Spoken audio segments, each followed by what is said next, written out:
What's up guys, welcome back to another video. Today we wanted to talk to you about how we train post game day or post game weekend. So hopefully you guys enjoy this. We get asked how we do our post game recovery and training sessions. So we're throwing that out.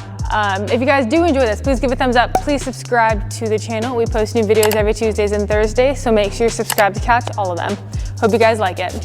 So when it comes to training after game day, the typical strength and conditioning coach answer to everything is it depends, right? It depends on the athlete, it depends on the amount of games, it depends on the sport, like the nature of the competition, what season you're in. But just to make things super simple, we'll just take some of like our soccer players, for example, play year-round soccer, highest level in the country for high school soccer. So if they have, one game on a Saturday, for example, when they come in on Monday, you can be a little bit chiller, go more how you usually would. However, if they have a game on Sunday, you're gonna wanna curtail a little bit. If they have a game on Saturday and Sunday, you wanna take a step back even more. So we'll give some different examples. We'll just say they have a game on Saturday. For example, they're in here training on Monday. One of the biggest things I like to do first session, pretty much every session, we foam roll. Especially if they're coming off of a game, we foam roll, we do a lot of mobility, we get a really good warm up in, dynamic stretching, make sure their body's really ready to go. We want to get everything out. At that point then, we usually would do some type of skill session or skill work. So speed training, change of direction, some jumping, plyometrics, anything like that. If they're really sore and beat up from the game, we'll take a step back, curtail it a little bit, but typically these girls, these guys too, they're in really good shape. So they can recover pretty quickly, about 48 hours after. Also being young really helps, taking care of your body. So usually we're good to go Monday. Maybe we won't hit some super heavy on legs, but we're pretty good. Usually we keep more like Wednesday, our high day. So if they have a game on Sunday, for example, too, then we're gonna wanna even take a step back further, right? Just because there's not a really big recovery time between Sunday and between the training session. So, like I said at the start, it all depends on so many factors, but also level of competition. Realize what level you're at, where your athletes are at. If it's a low level of competition, right? To them, relatively speaking, it might be high, but the load and the demand might not be excessively high, so you can still go hard in the gym. However, these girls that we're talking about specifically, right, that level is really high. So each game is really hard impact, really tough on the body. That's why we wanna, be a little bit careful about overloading too much. So back to the example. If we have a game on Sunday, right, Monday, same thing goes as if the game's on Saturday.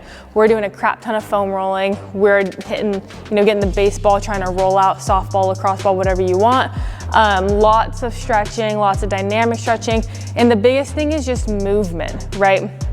You want to move the body because just sitting and not really doing anything after a heavy load is one of the worst things you can do, especially if you're traveling. You need to move your body. You don't need to do anything crazy, right? We're not out here trying to get PRs, but you really do need to move your body. So that leads to the third example, right? If we have a Saturday and Sunday, it's pretty dang similar to a Sunday game, right? Just a singular Sunday game.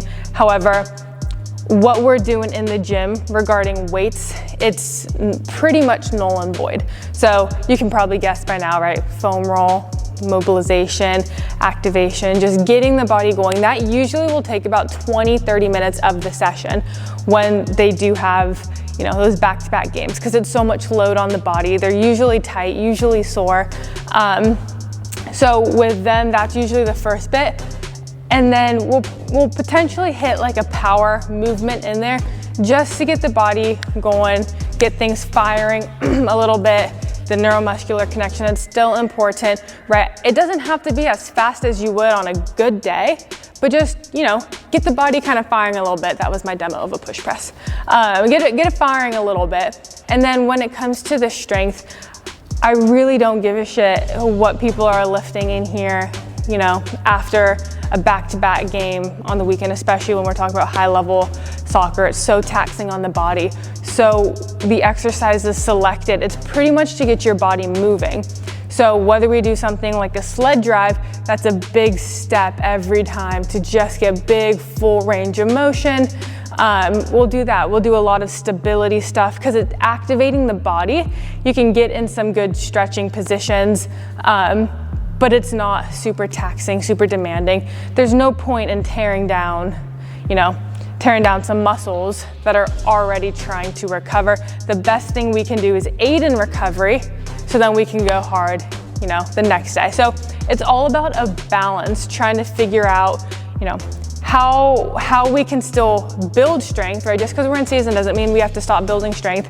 How we can build strength, how we can continue building power while also taking care of the athletes and helping that recovery. Because without that recovery, right, you're never going to be able to build. You're never going to be able to improve upon that stuff. So that's usually how we like to do it in here. If there's like a midweek game, obviously we switch some things up. You want to prepare. You don't want your athletes going into a competition sore and slow, sluggish, right? You want them going and feeling good. The biggest thing, like I said to some of the girls in here today, I want you to leave the gym feeling better than when you came here, right? That's my goal. They come in, they're super sore and tight. I want you to leave feeling refreshed. I don't need you to feel perfect, right? But I want you to feel better and refreshed, so that you can go out and you can, get your session in tomorrow, and we can set ourselves up for success for the following days. So that's how we do it with our high level athletes, and then everything kind of follows. But hopefully that helps. Hopefully you like it. Let us know what you guys want to see in the future for videos. Drop us a comment, questions, video suggestions. We love hearing from you guys. So yeah, let us know and make sure to subscribe.